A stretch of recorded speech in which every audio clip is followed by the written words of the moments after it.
COVID-19 pandemic seems to be stabilizing in the Western Cape, with data showing that capacity has increased for critical care in hospitals as daily new infections drop.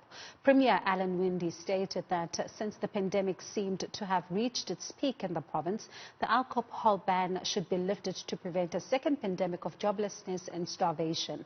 And joining me now to talk about this is Head of the Health Department in the province, Dr. Cloete. Dr. Cloete, thank you so much for talking to us tonight. Let's begin here. We've just spoken to Professor Karim, who's really warning against laxity and saying that he wouldn't advise, for the unbanning of the sale of alcohol just yet, because the numbers that we are seeing, we still need to see more data to see if this is indeed a downward trend. What do you say to that? Good evening, and good evening to the viewers. I think we need to clarify that in the Western Cape, because we started earlier, we have been seeing a decrease in cases for a longer period of time. So our decrease actually started towards the last week in June.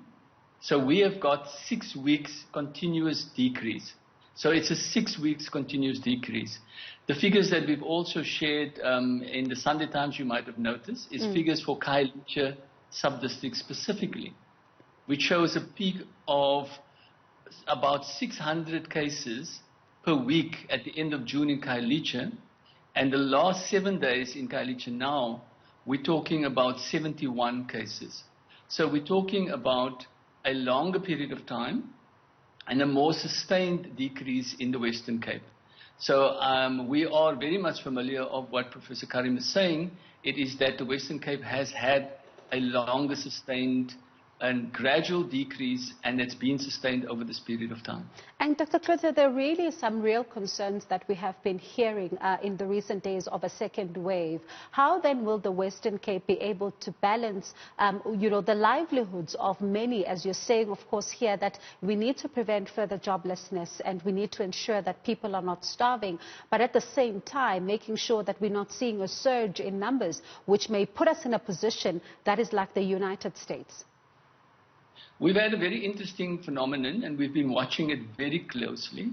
Like I've just explained, the phenomenon of Cloete, which actually was a little bit earlier than most other areas.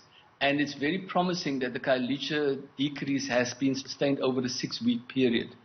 So we have local teams, multi-sectoral teams, and we're taking very seriously targeted interventions and watching very carefully new cases and hospitalizations in all the areas in the Western Cape. So we have used the 6 weeks to really get into a behavior change program. We've galvanized all sectors of society, including community leaders. We've distributed masks. We are asking people to social distance. We're asking them for the next 18 months until there's a vaccine to really change behavior while we introduce economic activities. So we're not doing it in an irresponsible manner. Our surveillance systems is very clear. We're picking up and noticing if there will be any increase in cases, we will mount a response directly targeted on any one of those specific areas. So we're taking it extremely seriously, and each of the teams in each of the areas is monitoring very closely what's happening in terms of the 7-day cases Professor Karim was referring to. So that's why I could tell you that the last 7 days, there's only been 64 cases in Cloete compared to the end of June, and we're doing that for every area in the Western Cape.